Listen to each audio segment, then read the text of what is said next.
Shalom and welcome to Temple Talk. This is Yitzhak Ruvain speaking to you from south of Jerusalem in the beautiful, holy, sacred land of Israel.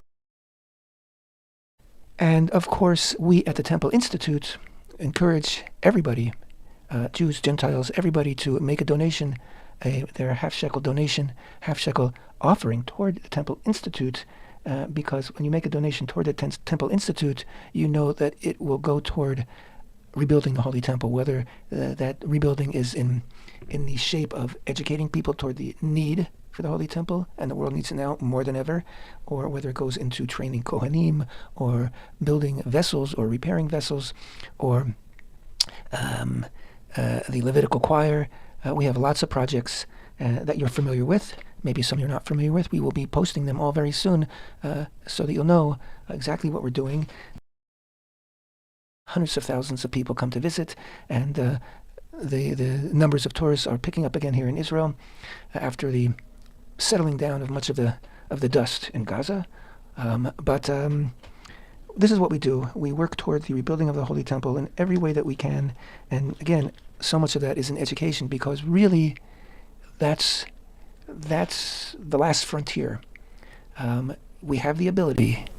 We have the technical ability, we have the know-how, we have the knowledge. It was recorded thousands of years ago and has been studied and presented by our sages, by our rabbis over the centuries, over the millennia. We have all the knowledge of dimensions of what goes where, of how to build, what materials. And of course, if you come to the Temple Institute, you'll see with your own eyes the vessels that have been recreated, made according to the Torah, according to teaching of our sages.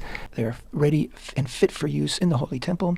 The only thing we're missing now is the Holy Temple itself, and that, of course, is a big issue, because there's some other structures up on the Temple Mount which present an obstacle toward building. But the bigger obstacle, bigger than that, is education, and that's what I personally, that is my role in the Temple Institute, to try to educate people via our social media in a way that reaches out to people and interests people, and hopefully gets people on board. Because, of course, as we know from the prophet Isaiah, chapter 56, verse 7, my house will be called a house of prayer for all nations. The Holy Temple is for everybody. It's a level playing field where people of all faiths can come. The Temple Institute's dedication toward the rebuilding of the Holy Temple, I think that really is the end game. It's not simply a building. It's not a temple. I mean, it's not a synagogue. It's not a Jewish temple. It is the Beit HaMikdash, the sanctuary, the holy temple for all mankind. For all mankind.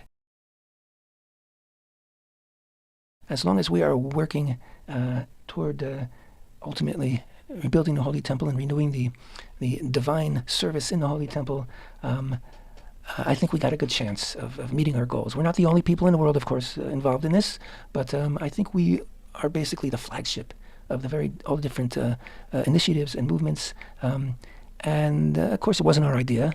This is a 2,000-year-old idea. Ever since the temple was destroyed, it was the dream and the desire and the prayer of all Israel to rebuild the Holy Temple. It's in our prayers every day.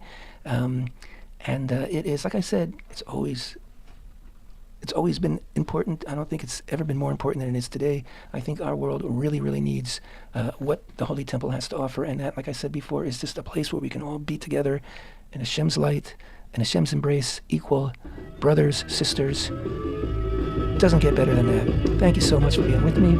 Temple Talk.